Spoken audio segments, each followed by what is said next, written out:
decision to bring back Vince Beagle. Yeah. What went into that, and is he ready to play if needed? Well, we'll see how he looks in practice these next couple of days. Obviously, we have history with Vince. He's been here the last couple of years. Hurt last year. Had him in training camp. Um, so a lot of things we like about him as a player, as a person, and we're excited to have him back. I want to go through kind of a list of guys that you gave us slight updates on Monday. Yeah. Xavier Howard, Byron Jones, Devontae Parker, Preston Williams, and Adam Shaheen. You expect them to be at the walkthrough?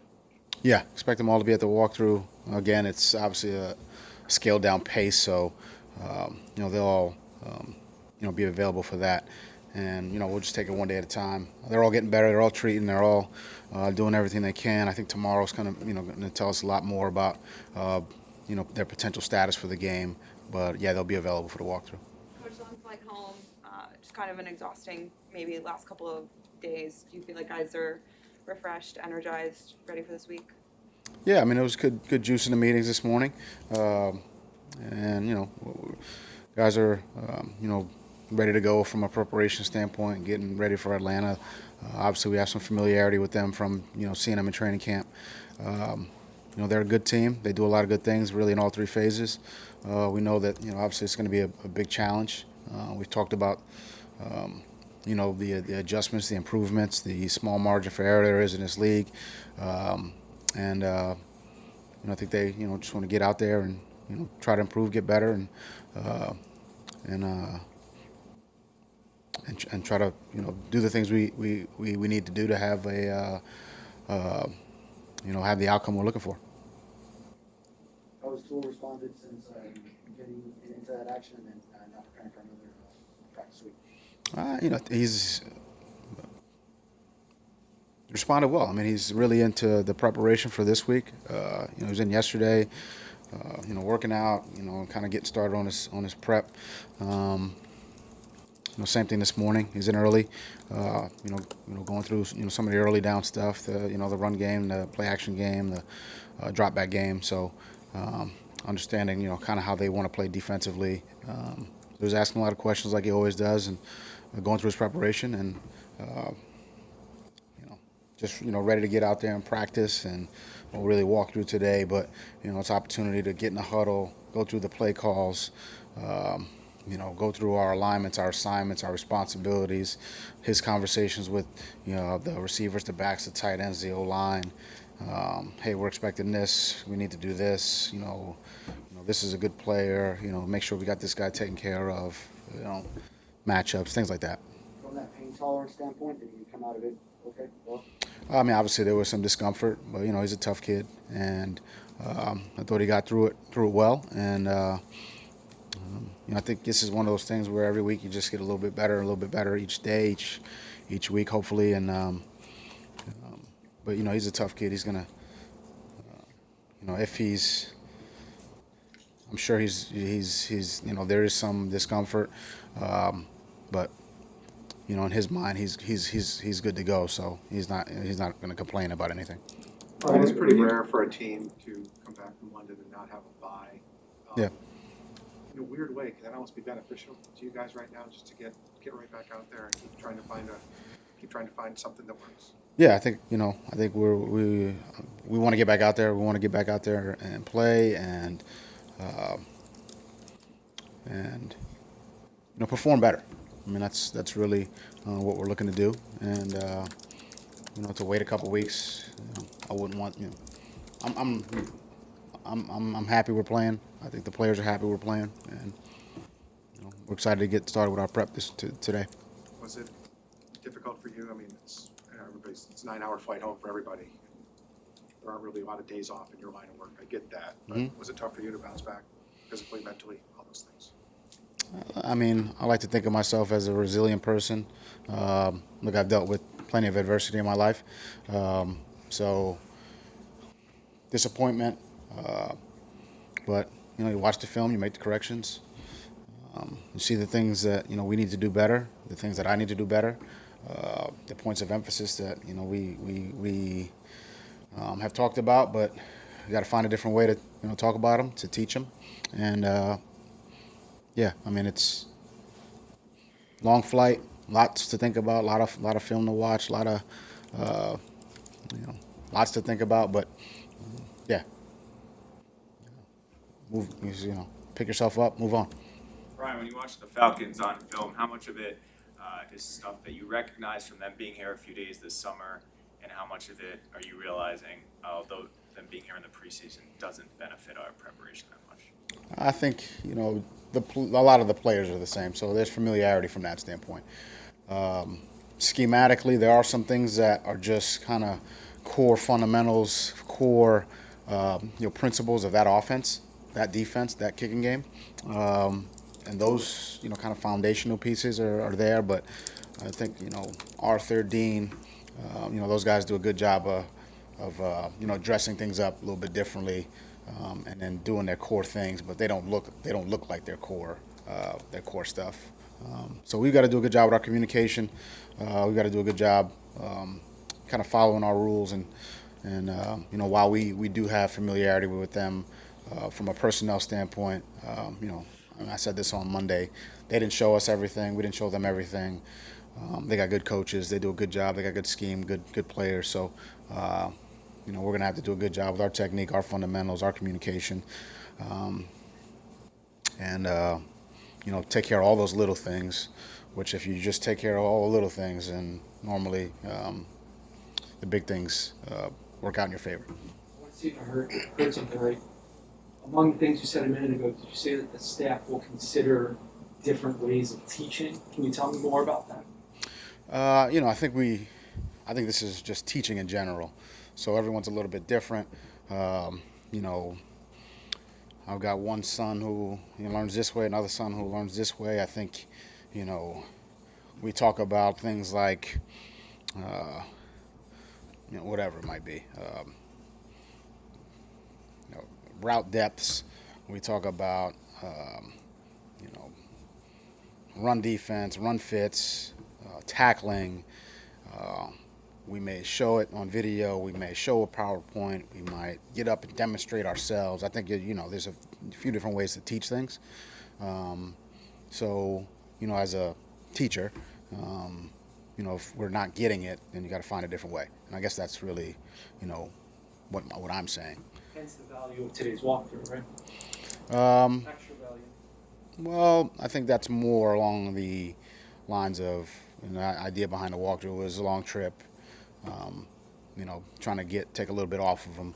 That's really more behind the walkthrough. But yeah, definitely an opportunity to get a little bit more teaching done. And I don't want to make too much of this, but I think in any situation for anybody who's teaching anyone, if it's may not be resonating the way you want it to, you got to change. Ryan, how would you assess the progress of the current starting offensive line, and are you continuing to move forward with this group? I think they're doing, I think anytime you get a group that's, can play together for multiple weeks, hopefully months, then you have an opportunity for that group as a group to get better. So, we'll stay with that line. And they've done some good things, but I think with more repetition, with more time together, hopefully they can continue to grow as a unit. And that's just one part of the offense. Obviously a big part, but one part of the offense. And we need to grow as an offense, as a defense, as a special teams, as a team. When a team's 1-5, when things aren't going well for a team, do you find it's difficult to get players to just focus on their job, like just do your assignment? Nobody has to be a hero right now. Nobody has to do more than you're being asked to do. And there is probably that tendency, I gotta do more, I gotta do more, I gotta do more. Mm-hmm. Is it tough to try to rein players in a little bit when they want to win so badly, and there's that compelling feeling that I got to do more when it's really has to do with what the assignment is? It's a great question. I think we have a group of guys who all want to do more. they're all competitive. They all, want to help the team. But you're right. I mean, I think the thing that they can do to help the team is, take care of their alignment, their assignment, their responsibility. And if each guy does that, and we do it play after play after play, we'll get the results we want. But I think everybody wants to do a little bit more. So I'm in my gap. I try to make a play, and I'm out of my gap, and that happens. And I understand the wanting to do that for the team, and it's with the right, thought processes, with their hearts in the right place, and that's kind of, that's the balance we're trying to get to. But I think the want to, the competitiveness, the desire to help our team, that's there. I mean, these guys, they're pulling for each other, supporting each other, and I think, when you have enough of that, then, and we continue to just, prepare and, work things out in all three phases, then, I think we'll be okay. Ryan, I know the past couple of years, this team has started slow and then trended upward as the season goes on. And I know this is a different year, different team and everything, but are there things you can take from those experiences and apply them to this year to get players to believe or to get things just turned around in general? I think the probably, what comes to mind is, I always want to feel like we're getting better, and I think if you feel that way, then regardless of the circumstances, the results, then there's something that's you can kind of pull from that. You can kind of build on that. In some areas we are, and a lot of areas we aren't. So that's a lot of that's a lot of the things that we've been talking about, is our continued improvement, our trying to build, trying to improve, and really there's a myriad of areas, offensively, defensively, in the kicking game, and I think once we start to improve in those areas more consistently and as a team, then we'll get some of the improvement that we desire. I know you talk about balance a lot, but I had a kind of specific question. How much of a role do you think running RPOs has played a role, has played a factor in not running at the volume that maybe you would liked? And if it hasn't played a role at all, I mean, what do you think is the reason for not rushing as much as? I think it's more about probably being behind. I think that's probably the number one reason why we're getting less rushes. The RPOs may play a factor in that as well. It's run, pass. If they give us the pass, we pass it. But I think every team's dealing with that. But we got to do a little bit. We got to do more. We got to run it a little bit. We got to run it more. We got to run it more efficiently, and something we've talked about. And hopefully we get to. Hopefully we have an opportunity to do that. We'll obviously try to do that, and it's something we need to do a better job of. Of the guys recovering from injury that will be participating in today's walkthrough, which ones of them would go if it was a full practice, or how far along are they? Can you repeat that again? Which guys would be available for a full practice as opposed to just today's walkthrough? All the guys that are participating in today's walkthrough that are coming back from injuries. I mean, that's hard to say. I mean, I think they'd all be. I mean, I don't really want to get into hypotheticals about what today would look like. I mean, we'll see them tomorrow, but I think they're all trending in the right direction. They're all working hard. They're all rehabbing. They're all. I think they'll all have an opportunity potentially to they would have an opportunity to practice today. I think they're going to have an opportunity to practice tomorrow. But there's a lot that goes into that, Dave. It's, how do they feel that morning? Um, it's hard to say today, given that we knew it was going to be a walkthrough. I know we spoke to you earlier during the joint practices about your relationship with Matt Ryan dating back to Boston College, but is there any maybe one memory or one trait that sticks out from that one season that you've kind of still seen in his play to this day? As a player, Yeah. um, I was going to say I remember him singing as a freshman in front of the whole team. That's the one thing that sticks out, but I forgot what song it was, but we just made all the freshmen. I remember him being up there. But he was always a smart player. He was always cerebral, even when he was, 18 years old. And, he always had a good idea what he was looking at as far as what he saw defensively and where to attack him. So that's been the case for a long time. We asked you this about Tom too, but like Tom, Matt, Aaron, Ben, they don't age. These guys, they really don't. What is it about?